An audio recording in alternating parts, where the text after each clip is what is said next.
You're listening to The Jacob Valk Show. He's breaking down the latest and greatest in sports as only he can. Follow him on Twitter @RealJacobValk. Here he is, Jacob Valk.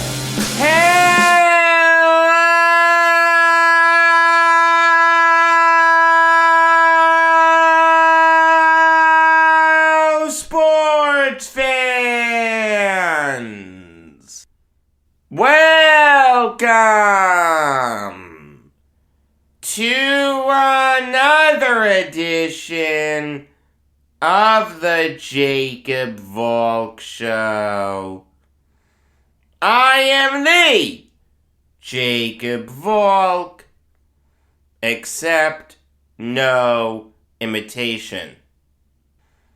Obviously, I'm going to start with the Baseball Hall of Fame. We have a new Hall of Famer. David Ortiz got in on the first ballot. He got 77.9% of the vote. So he will join Bud Fowler, Gil Hodges, Jim Cott, Minnie Minoso, Buck O'Neil, and Tony Oliva in comprising this year's Hall of Fame class. Let me start by saying that David Ortiz deserves to be in the Hall of Fame. Alright, this is coming from a Yankees fan. This is coming from someone that grew up watching David Ortiz kill his team. But there was no good reason to vote against him. David Ortiz is a first ballot Hall of Famer. I am glad that he got that distinction. He deserves it. The writers got it right in putting him in on the first ballot. It kills me to say all this. Believe me, it does. But David Ortiz deserves to be in the Hall of Fame. Congratulations to him. You don't need me to go through his accomplishments. You know them. Over 500 home runs, incredibly clutch. Has the iconic moment with the speech after the Boston Marathon bombing. He's a Hall of Famer.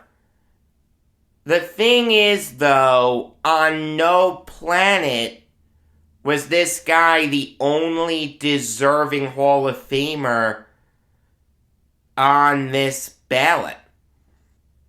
We had 4 people that, in my opinion, are deserving of the highest honor that the sport has to offer, not only not get elected, but they're now off the ballot. The only way that they're getting in now is with the Today's Game Committee. The Baseball Hall of Fame redid how they do the Veterans Committee. It's now era-based. That committee put in Harold Baines a while back. So the notion that guys like Barry Bonds and Roger Clemens and Curt Schilling and Sammy Sosa aren't getting in the Hall of Fame ever is wrong. They just need the Today's Game Committee to put them in. Will an old school Veterans Committee put them in? We'll have to wait and see. It's certainly a big test for the committee. And the thing is, the voters on that committee don't need to make their votes public. In fact, I don't think they can.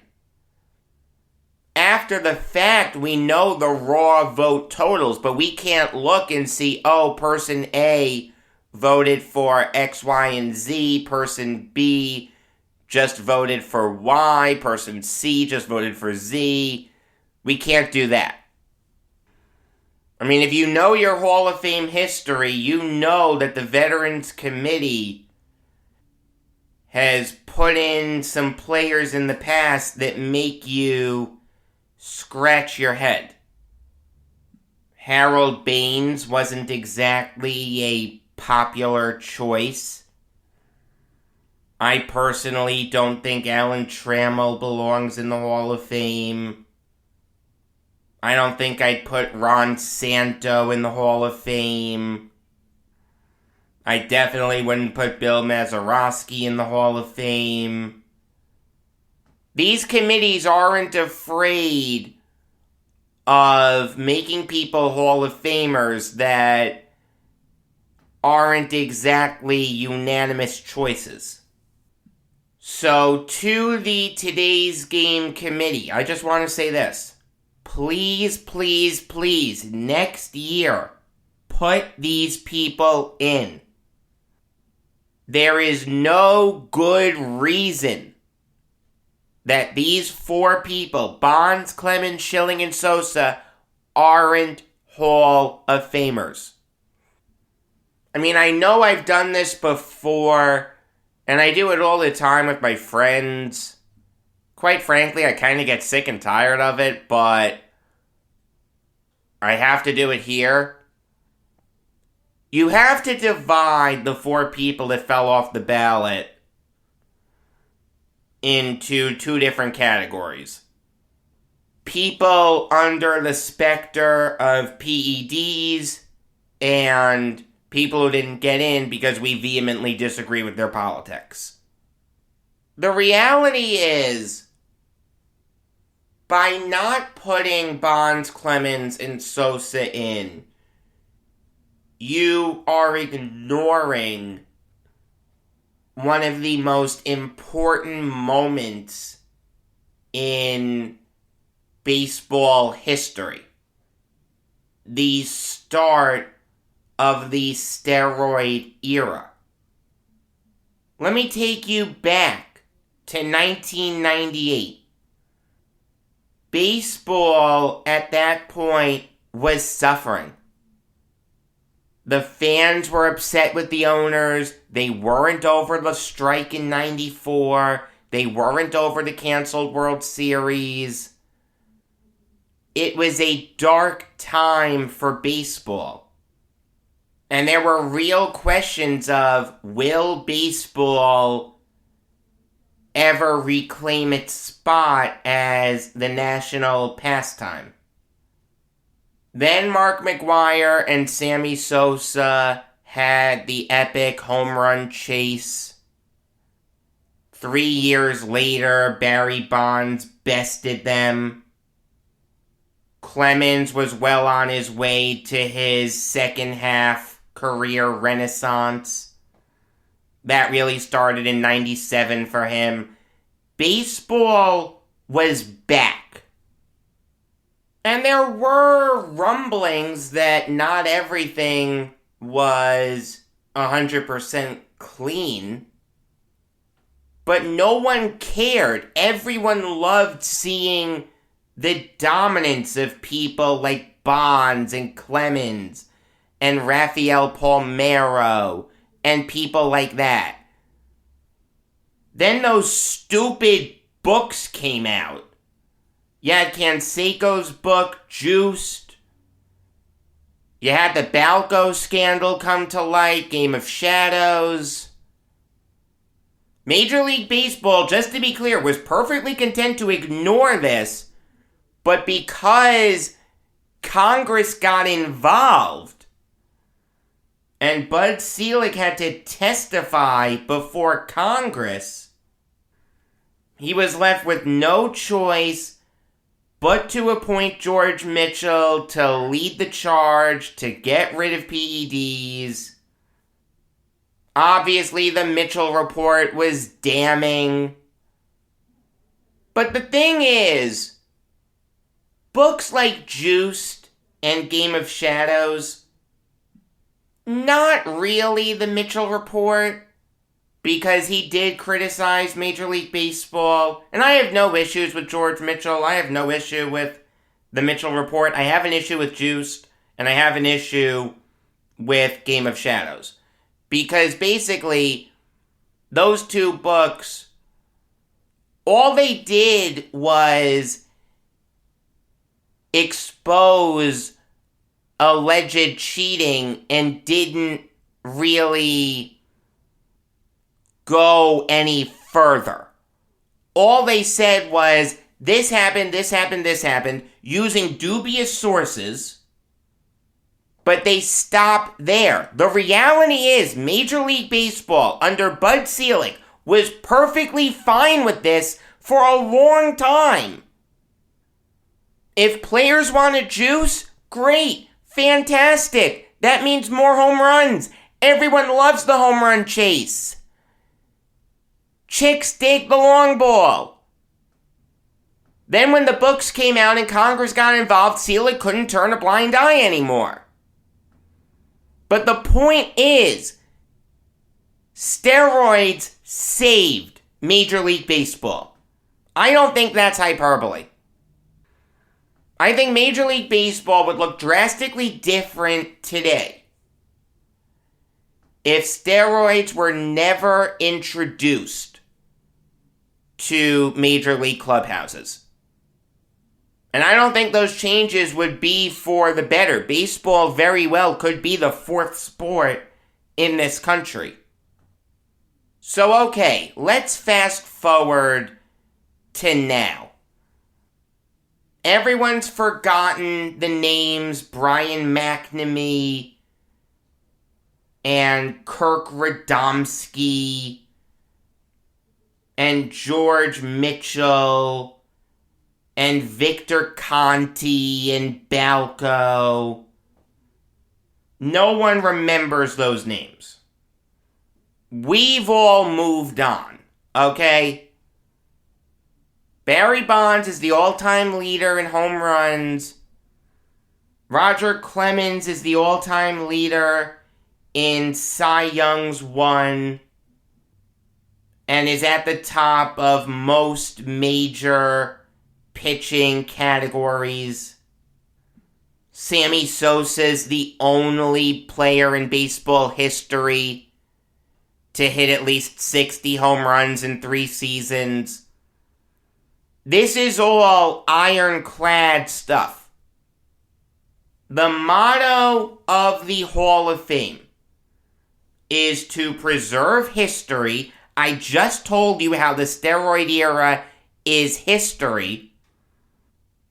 And people like Bonds, Clemens, Sosa, McGuire, Palmeiro are integral figures in that history. Honoring excellence. No one can deny that those players were excellent. They all have over 500 home runs, except for Clemens, who has over 300 wins and over 4,000 strikeouts.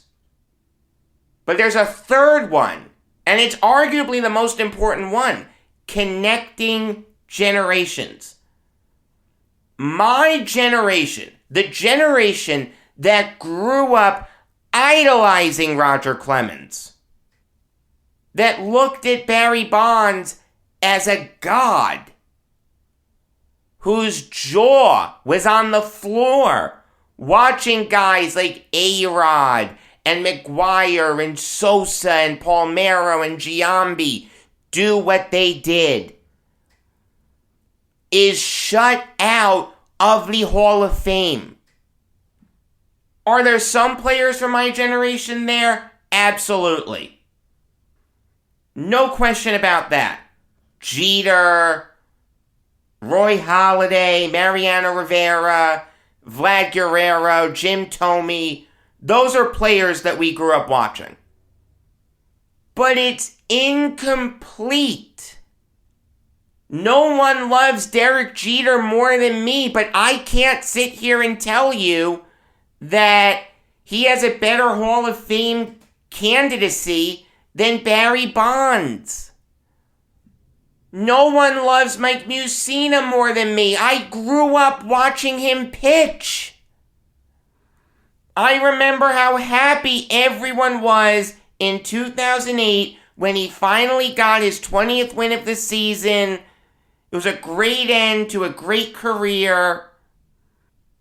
But on no planet was he better than Roger Clemens. His manager didn't think he was better than Roger Clemens. I mean, come on. Like it or not, these are the best players of my era.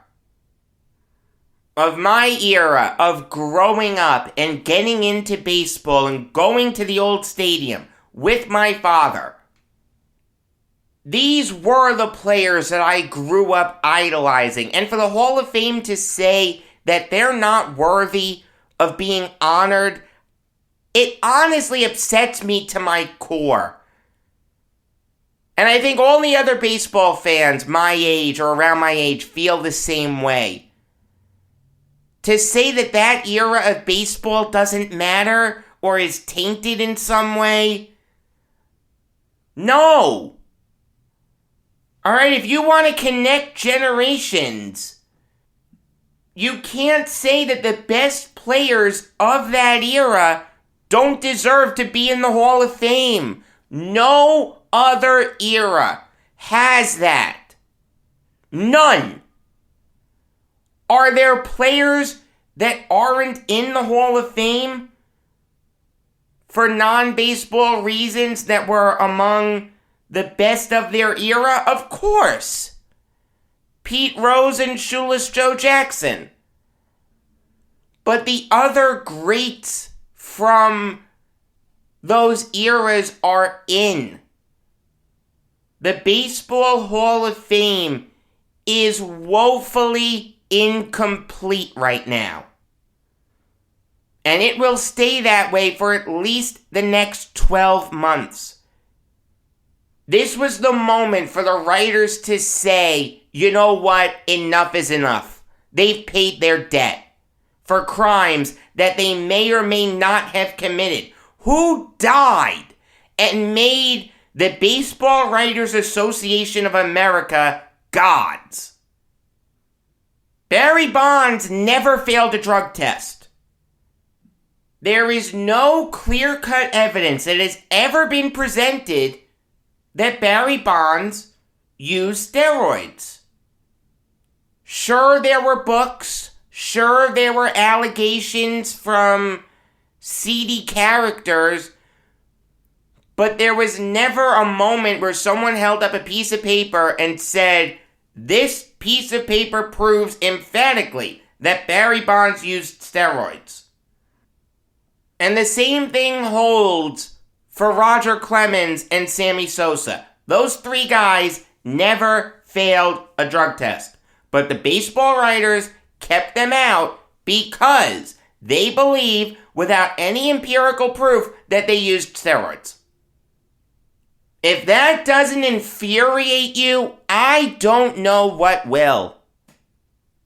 See, the baseball writers have taken it upon themselves to determine who was clean and who wasn't.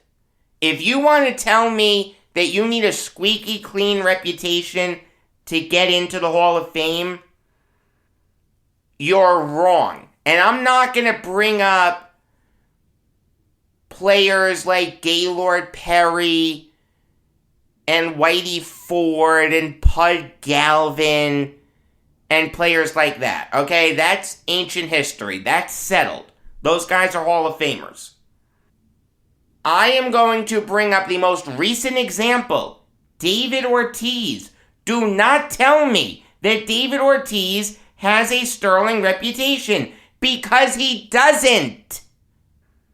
There was a New York Times report that came out in 2009 that said that David Ortiz tested positive for PEDs in 2003. Okay, but that was before penalties were imposed for players testing positive. Okay, Barry Bonds never served a penalty for testing positive. Same thing with Clemens, same thing with Sosa. So the logic doesn't track. But what happened after that was stunning. If you really stop and think about it. I mean, I didn't realize this at the time, but it was stunning.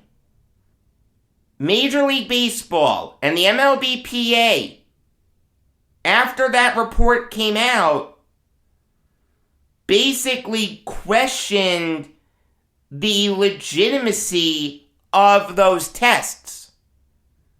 So you have Bud Selig and the Players Association bending over backwards to say that David Ortiz's reputation is clean. Moreover, Rob Manfred doubled down on it and basically said that that alleged failed test should not harm Big Papi's legacy. Now, I agree with Rob Manfred there. But why did it stop at Ortiz? Why weren't guys like Bonds, Clemens, and Sosa given that same courtesy? All we have for those three guys are allegations. That's it. That is literally it. And I have news for you. Anyone can accuse anyone of anything. We, as a society, have decided to take these allegations at face value and punish before hearing all the evidence, but that doesn't make it right. See, the reality is we focus on this being a two-person argument, Bonds and Clemens. Sammy Sosa is right there. Sammy Sosa is in the same boat. Sammy Sosa never failed a drug test, and he has over 600 home runs.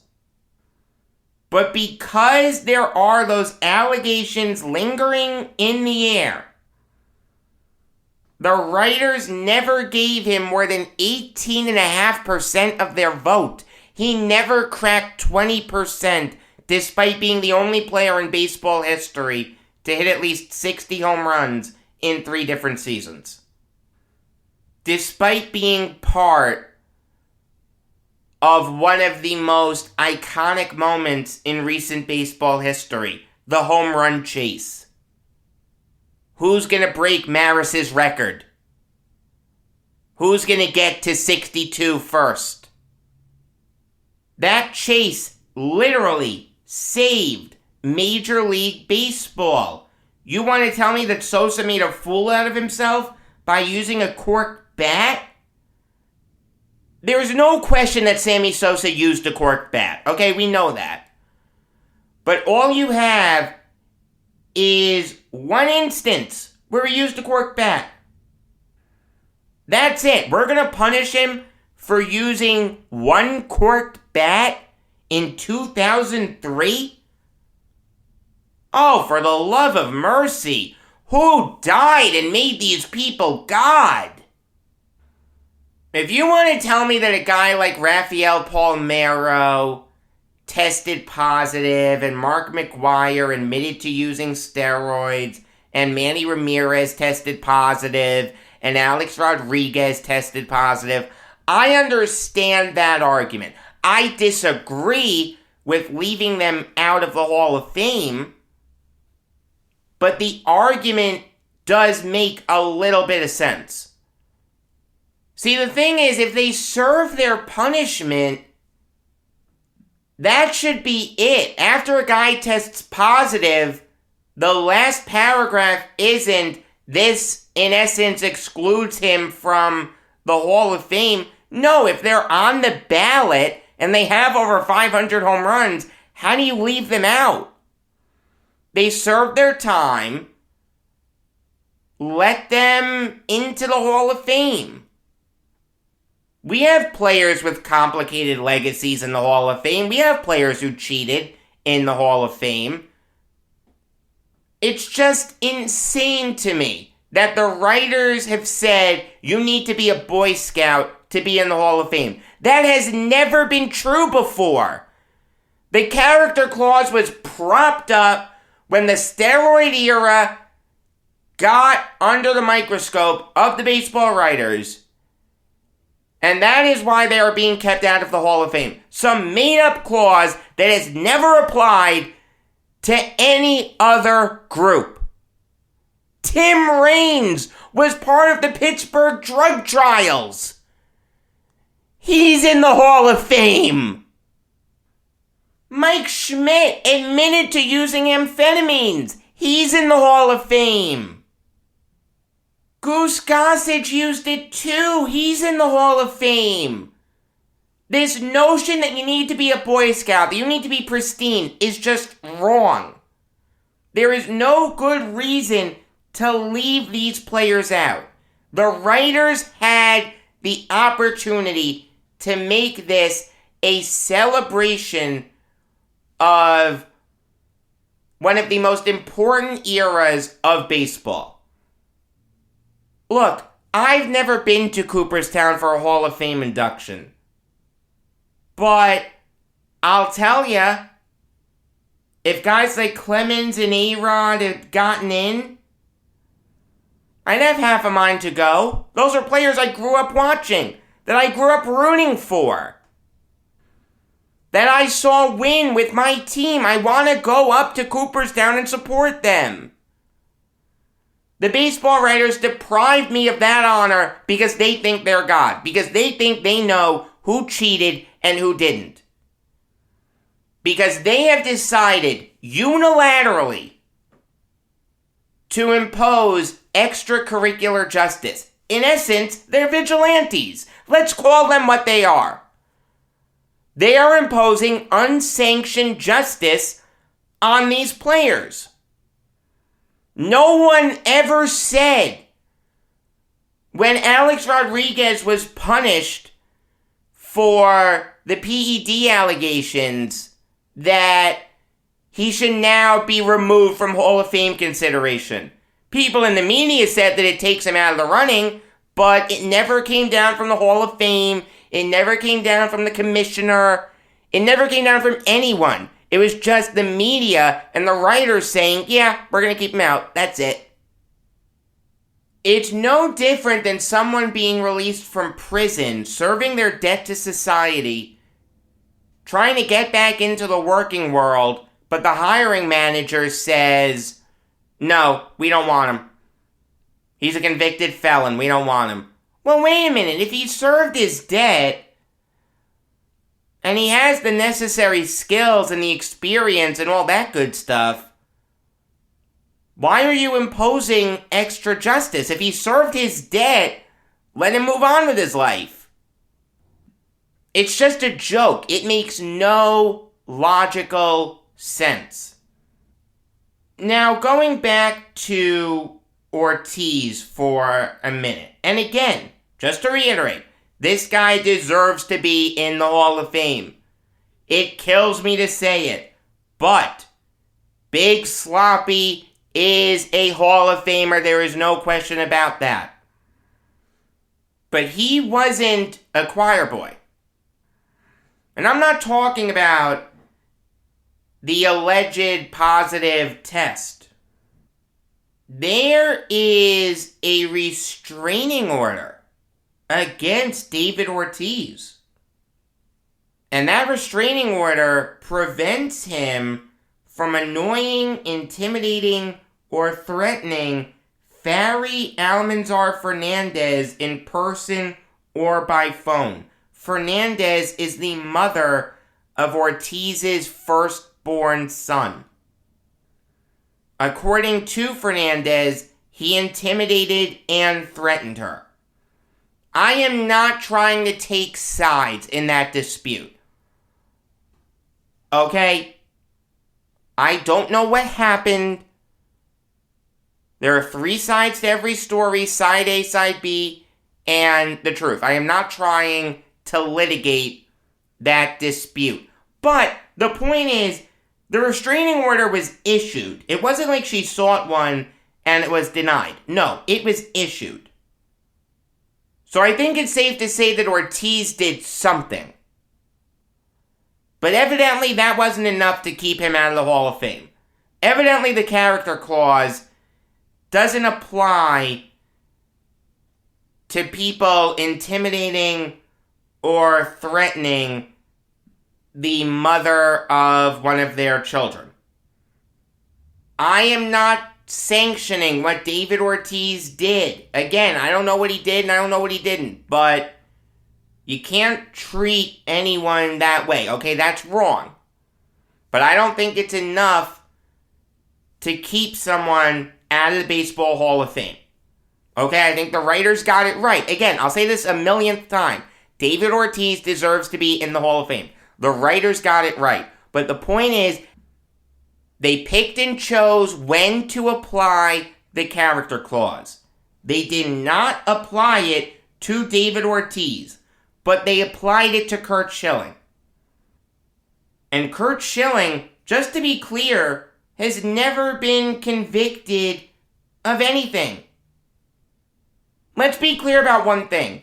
It is okay to vehemently disagree with Curt Schilling's politics. That is your right. If you disagree with him, fine. If you agree with him, fine. But none of that should disqualify him from being a Hall of Famer. We've set the precedent that you don't need to be a choir boy to get into the Hall of Fame. David Ortiz wasn't a choir boy. He's in the Hall of Fame. I just established that on this same ballot. Curt Schilling doesn't get in. Now, Schilling may have shot himself in the foot a little bit because he said he doesn't want people to vote for him. He wanted his name off the ballot. But all that was pent-up frustration because it shouldn't have taken Schilling 10 ballots to get in. This guy's a first ballot Hall of Famer. And this is coming from a Yankees fan. Curt Schilling killed my team twice. There is no good baseball reason to keep Curt Schilling out of the Hall of Fame. The guy has over 3,000 strikeouts. What more do you want from him? He has the iconic moment, the stupid bloody sock.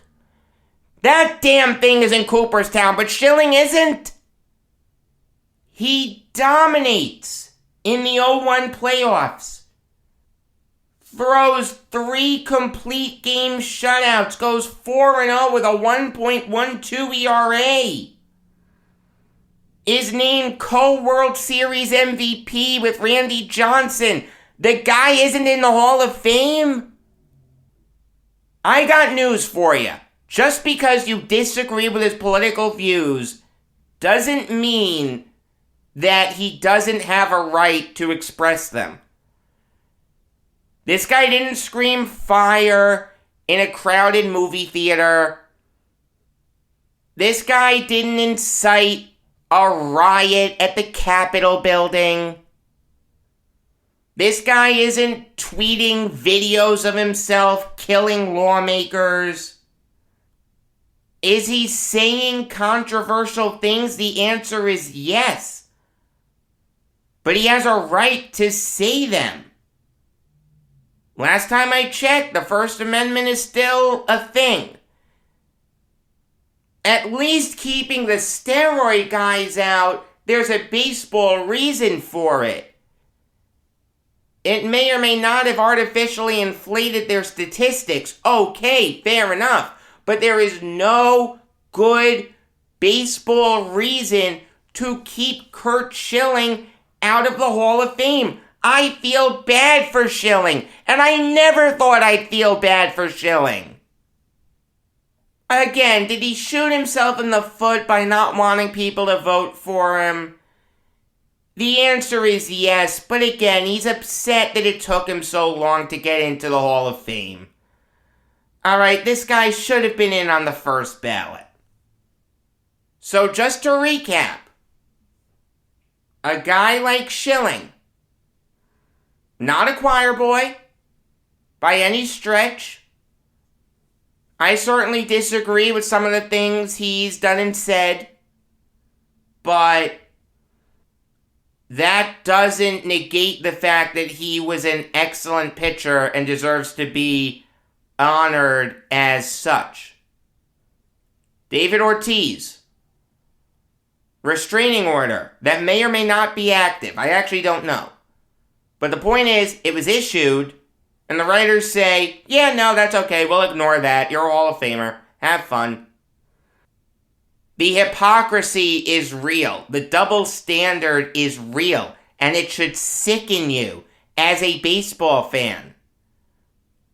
It's one thing if you disagree with someone being a Hall of Famer based on their baseball merits. Like, I can't tell you how many arguments I've gotten into with people over Gil Hodges. I have said for years that Gil Hodges doesn't deserve to be in the Hall of Fame. But all the reasons that were given, both pro-Hodges and anti-Hodges, were baseball related. That's okay. That's one of the great things about baseball. That there are different ways to evaluate people. Some people look at dominance. I look at total body of work. I look at bold type. I look at the back of the baseball card. Neither way is wrong. But when you start injecting non-baseball reasons into things, as far as I'm concerned, you've lost the right to be a Hall of Fame voter. You are voting for the Baseball Hall of Fame. What's the first word there? Baseball. You're not voting for this guy for president. You're not voting for him to hold public office. You're voting for him to be recognized for what he is, one of the greatest pitchers in baseball history. To keep Curt Schilling out of the Hall of Fame is wrong, and he has every right to be infuriated with the voting process. As far as the other guys who were on my ballot that didn't get in, and obviously I don't have a vote, but I did go over on this show who I would have voted for if I had a vote. You can go back and find that episode. I'll just briefly go over it. Ortiz I hit on, Bonds I hit on, Clemens I hit on, Schilling I hit on, Gary Sheffield I hit on. Again, he never failed a drug test. A-Rod I hit on, Manny I hit on, Sammy Sosa I hit on, Andy Pettitte I hit on. I didn't hit on Omar Vizquel though. You knew that Vizquel wouldn't get into the Hall of Fame, with everyone so enamored with the so-called character clause. There's no way that someone with his history could get in. The domestic abuse allegations, the sexual harassment lawsuit, there was no way he could get in. The only thing that I'll say is the domestic abuse allegations didn't amount to any charges. Vizquel and his wife filed a joint motion to dismiss any charges stemming from the incident. That was granted. And as far as the sexual harassment lawsuit, that has not been decided yet. Okay, if the allegations are true, it's absolutely disgusting. And Vizquel should be absolutely ashamed of himself. But can we let the process play out before we mete out justice? Omar Vizquel last year got 49.1% of the vote. I think everyone expected him to take a jump this year. But instead, partially because of this lawsuit that's still in the works, Vizquel plummeted to 23.9%. Again, this is an example of the baseball writers deciding who's guilty and who's innocent without any due process.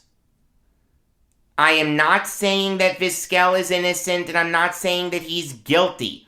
All I'm saying is, for the baseball writers to punish Vizquel for something that is still being adjudicated is wrong. And if you can't see an issue with that, shame on you. As far as some other people who got a sizable percentage of the vote, Scott Roland got 63.2% of the vote. I think it's safe to say he will get in at some point, maybe next year. I don't see how. When I look at Scott Roland, I don't see a Hall of Famer. I see a very good player, but someone with only 2,000 hits, someone with only 316 home runs, that's not Hall of Fame worthy. You want to tell me Roland was a 7-time All-Star? Okay, a couple of those years he shouldn't have been an All-Star. 2005, he only played in 56 games and had a .235 average. I don't know why he was an All-Star that year. In 2011, he only played in 65 games, hit .242. I don't know why he was an All-Star that year. You want to tell me he was a great fielder? Yes, he was. Scott Roland was an excellent fielding third baseman. I am with you there 100%. But I have said this a million times. If you are basing your argument with defense at the center point, that doesn't work for me. I think offense is more important. Defense can help, there's no question. But if it's the seminal reason, no. You're not going to get my vote. Even if you want to use the argument that he was like the best third baseman of his era. No, he wasn't. Chipper Jones was better. Adrian Beltran was better. I'd even make the argument that Aramis Ramirez was better. Scott Roland in no way, shape, or form deserves to be a Hall of Famer. Hall of Very Good, not a Hall of Famer. Todd Helton was helped too much by Coors Field. There was a point when I thought he was a Hall of Famer, but then someone pointed out that his home and away splits are just too different. I just think he was helped too much by Coors Field. You want to tell me that I'm punishing a player for something that's out of his control? I get where you're coming from. Like Larry Walker said something to that effect. If Coors Field is that much of an advantage, then get rid of it. The thing is, though, wherever the Rockies play in Denver, it's going to be an advantage. You want to tell me baseball doesn't belong in Colorado? Because of the advantage it gives the Rockies? You can make that argument. I disagree with it because Rockies fans are great fans. But I see where you're coming from. Todd Helton at Coors Field hit .345 with 227 home runs and 1,394 hits. On the road, he hit .287 with 142 home runs and 1,125 hits. So just to be clear, we're talking about someone with 369 home runs and 2,519 hits. Only a 5-time All-Star. Had a really good peak. There's no question about that. I'm not a big fan of the dominance argument for the Hall of Fame. I've said that before. And I just think Helton was helped too much by Coors Field. I think it's safe to say that you can subtract 120 hits from Todd Helton's career because he played at Coors Field. I really think that's fair. So that would leave him with under 2,400 hits. That doesn't get him into the Hall of Fame. Very good player, and there was a point when I thought he was a Hall of Famer, but then when I dug into it a little deeper, no, not a Hall of Famer. Billy Wagner in no way, shape, or form deserves to be a Hall of Famer. I don't know what people are smoking. This guy never led the National League in saves. How can you put a closer into the Hall of Fame when he never led his league in saves? You want to tell me that Wagner was a great closer? Yeah, Billy Wagner had a great career, a career anyone would be proud of. But it's very hard for closers to get into the Hall of Fame. The bar for closers historically has been high. In fact, I think we have a lot of closers in the Hall of Fame that don't deserve to be in the Hall of Fame. Bruce Sutter does not deserve to be in the Hall of Fame. Alright, Bruce Sutter had a great peak, but he only has 300 saves. Didn't last very long in the majors, 12 seasons. I understand that wasn't his fault, but he's not a Hall of Famer. Goose Gossage had a really good peak. 9-time All-Star, great player, but only 310 saves. Not a Hall of Famer. John Franco, who by any measure was a better closer than Billy Wagner.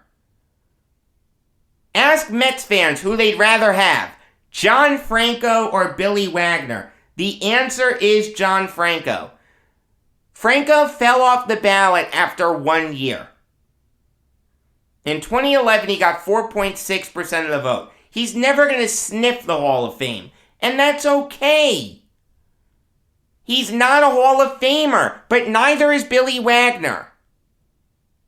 There should only be 6 closers in the Hall of Fame. Why so few? Because their impact is so limited, only 1 inning, that we have to be picky. I'm not saying you put no one in, but it has to be a very high bar. It's a higher bar than we have. The bar that we have is high, but it should be higher. The 6 closers are Mariano Rivera, Trevor Hoffman, Lee Smith, Dennis Eckersley, Raleigh Fingers, and John Smoltz. That's it. Those are the only 6 closers that deserve to be in the Hall of Fame. And even then, Eckersley and Smoltz were starters at the beginning of their careers. And Smoltz, for most of his career, was a starter.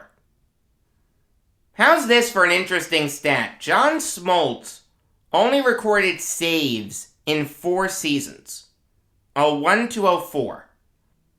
He is tied for 83rd on the all-time list. So despite only having 4 years as a closer, which is why I'm counting him as a closer, you want to count him as a starter, that's fine. I'm just saying it for completion's sake.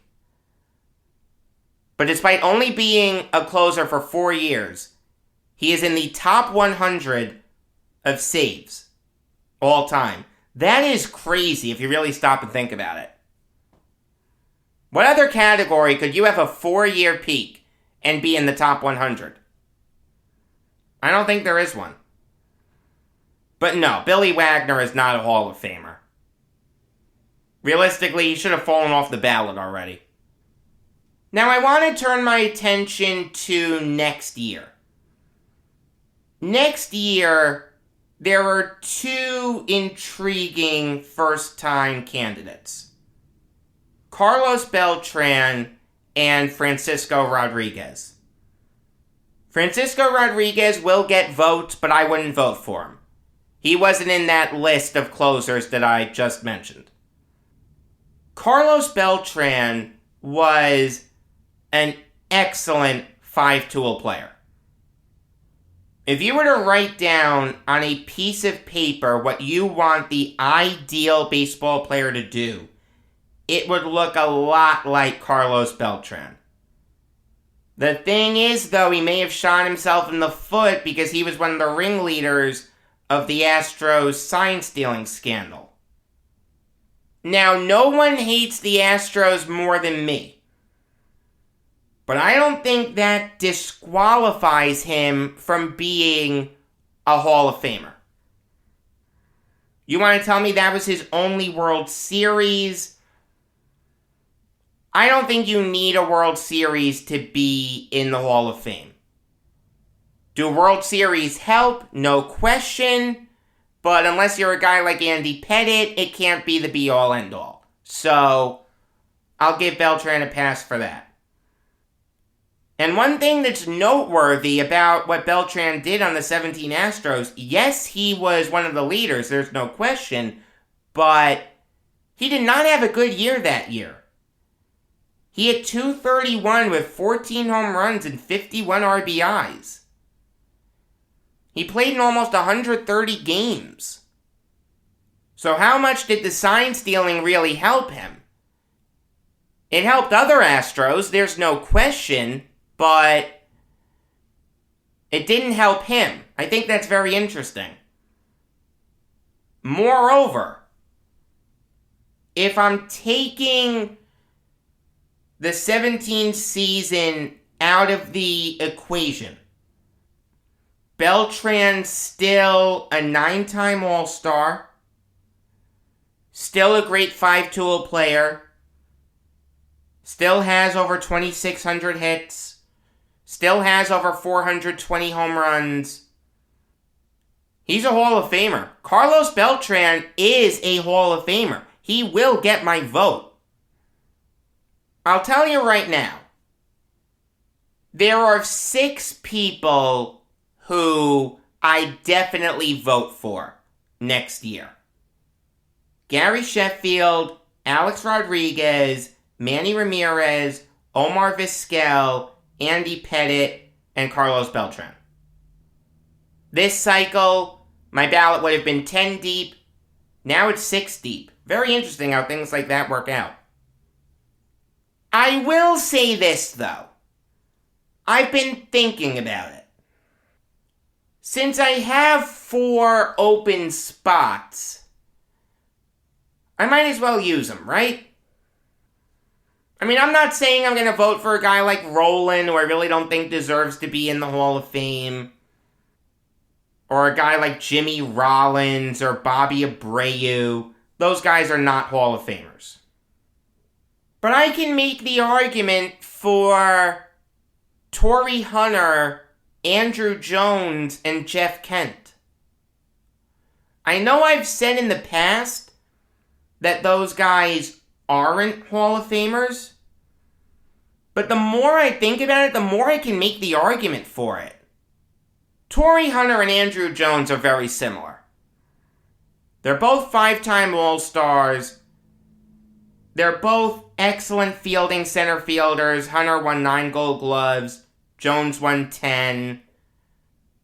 They were both great playoff performers. We don't remember Tori Hunter as being a great playoff performer because his teams never made it out of the ALCS, but he was a really good playoff performer.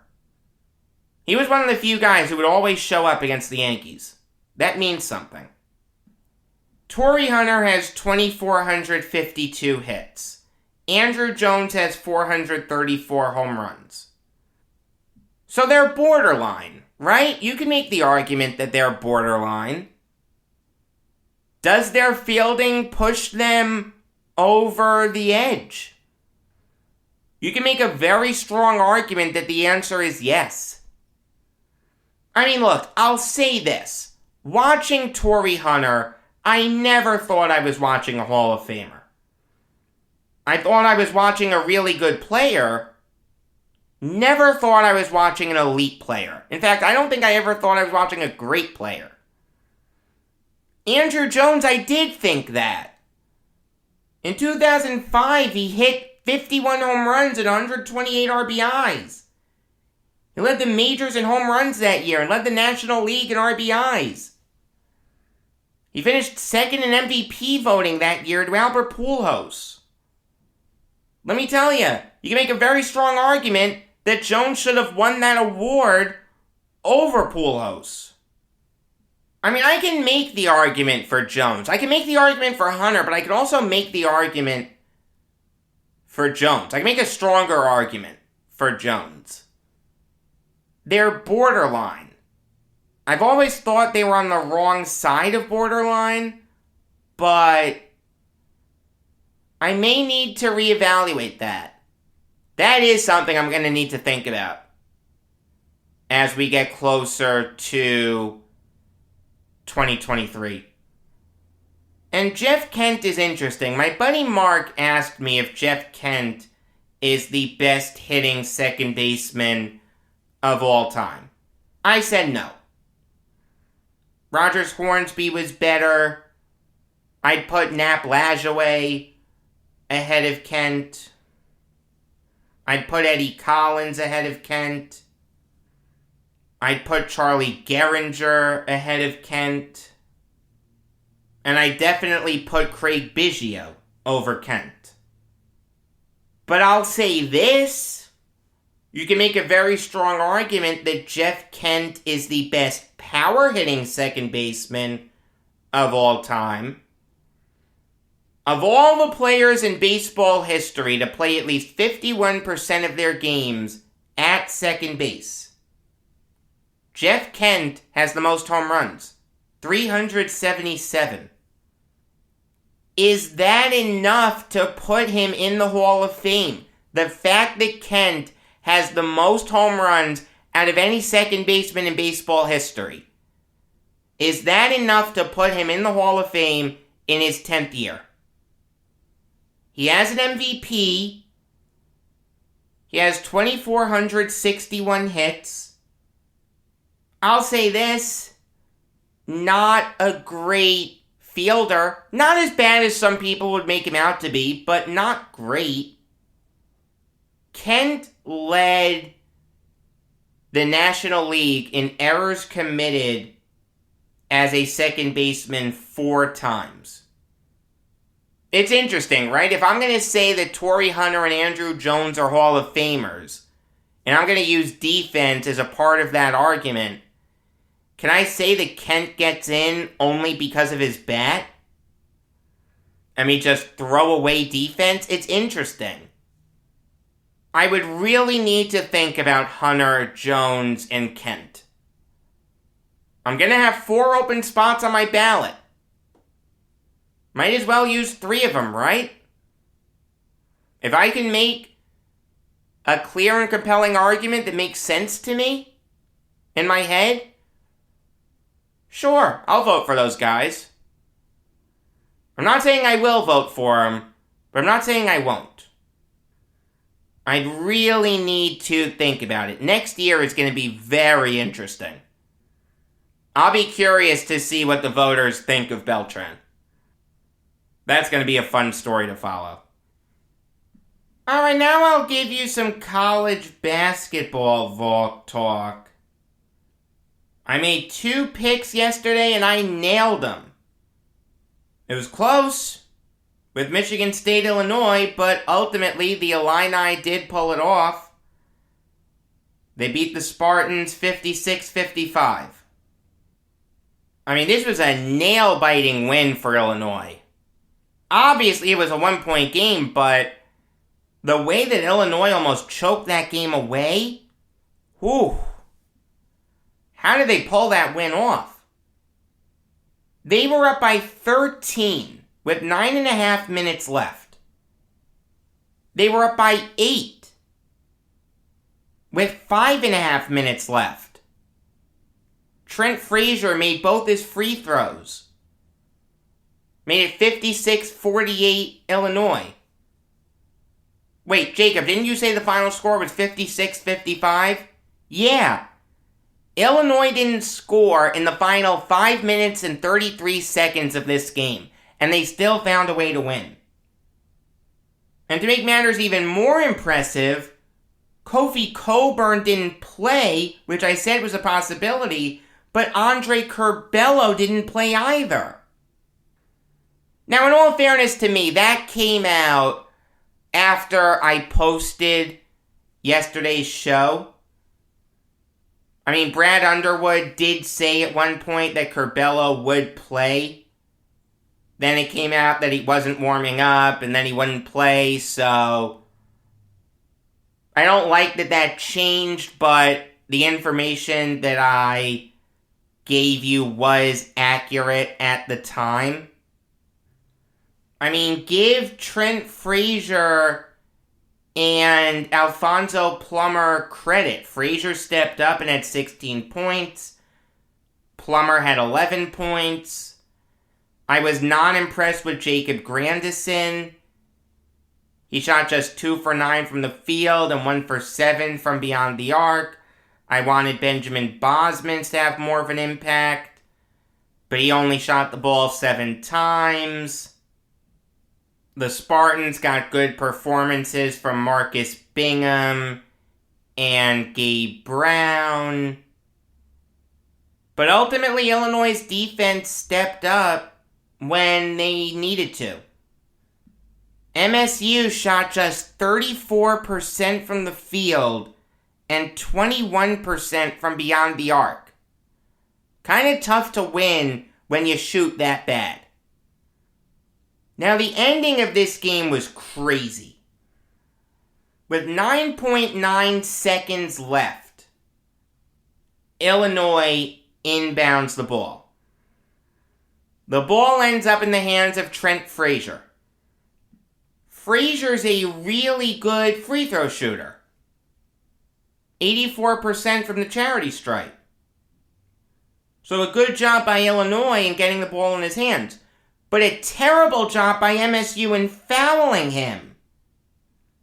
3.5 seconds came off the clock by the time Frazier caught the ball to when he was fouled. So all he has to do is hit both these free throws, and that's it. Game over.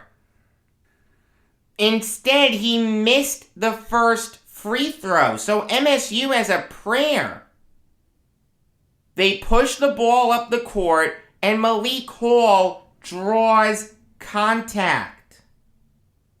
A foul was called with 0.2 of a second left on the clock. So if Hall hits these free throws, we're going overtime.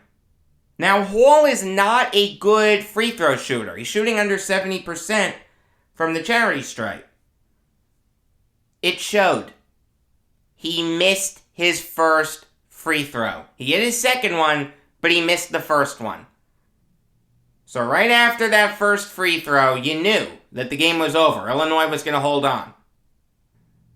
But you remember a while ago I was talking about a game that was decided by free throws in college basketball? I don't remember the exact circumstances, but I made it a point to talk about how impressive it was that these kids were able to step up and hit those pressure-packed shots. That's why I focused on it. Not every kid can do that. Frazier missed a free throw that he needed to hit, and so did Hall. Preparing for free throw tries in college basketball is one of the most important things that a coach can do. Any coach that ignores it or doesn't spend enough time on it does so at his own peril. Moving on now to Arizona UCLA, a game that wasn't a nail-biter. A game that was over pretty early. When UCLA went up 11 at the half, you knew that they weren't going to blow this lead. I mean, these guys couldn't miss. 4 Bruins had at least 10 points. They were all in the starting lineup. The 5th starter, Tiger Campbell, had 9 points.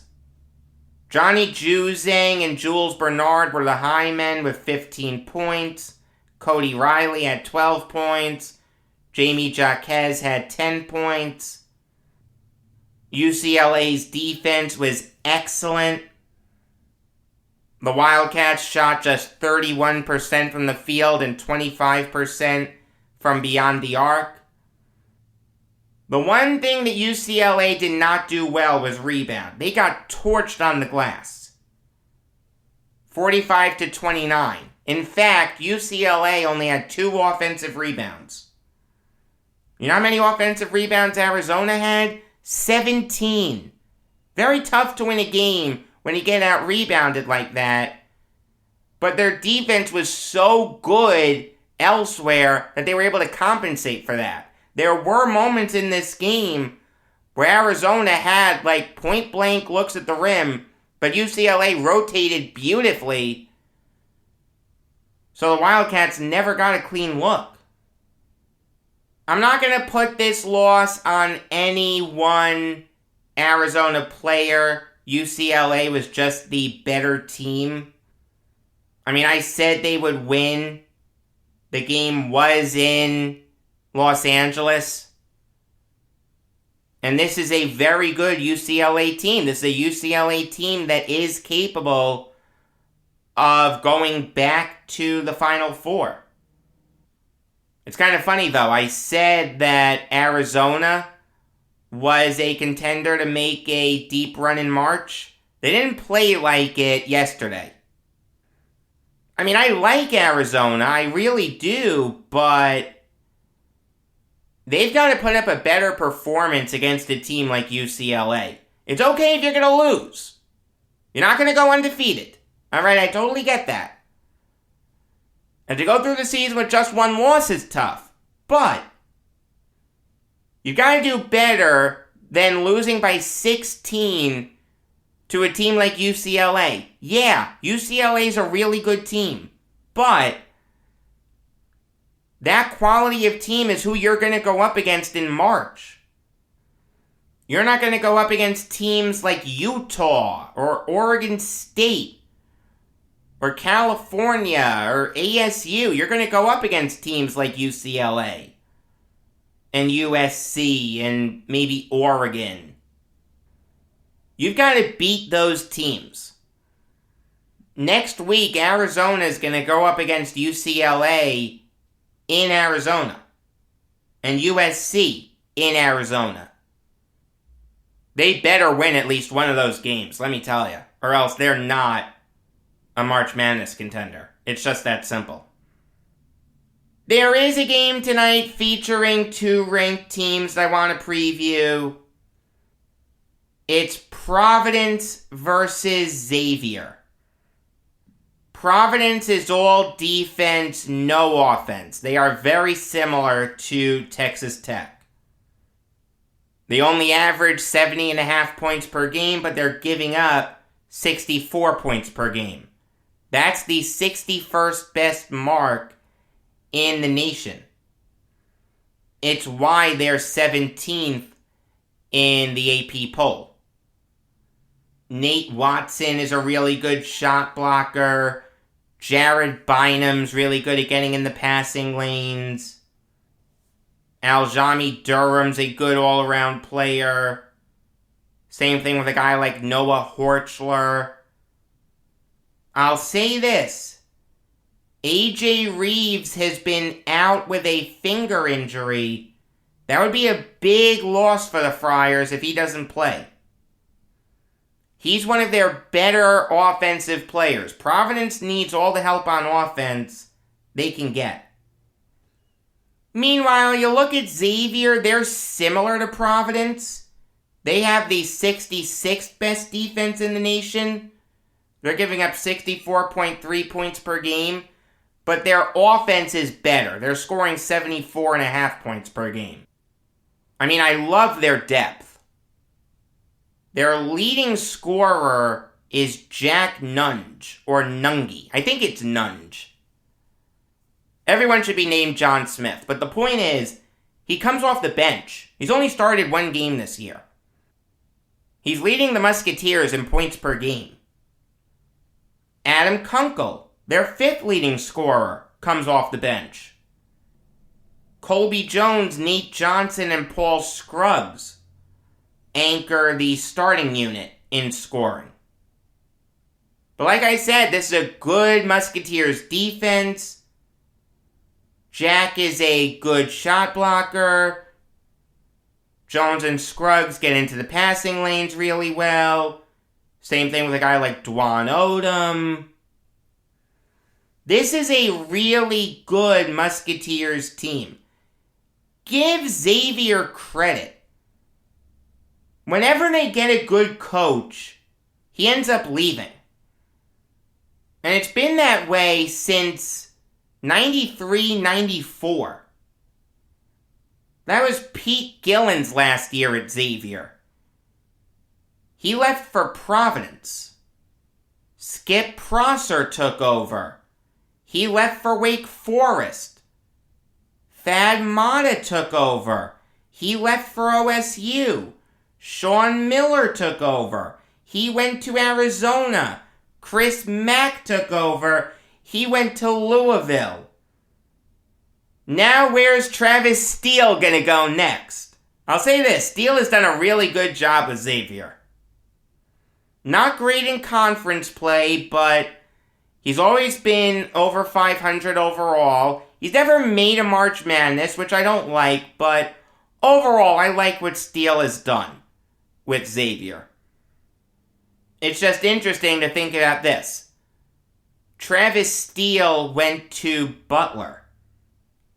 Laval Jordan is not having a good year this year at Butler. And he didn't have a good year last year. Would Steele leave Xavier to go to his alma mater? He probably would. Would Butler want him? I think so. It's very interesting to think about that. But all in all, I think Xavier's going to win this game pretty comfortably. It's in Cincinnati. I do think they're the better team. I'm going to go with the Musketeers. Until tomorrow, I'm Jacob Valk, and always remember, if you disagree with me, you're wrong.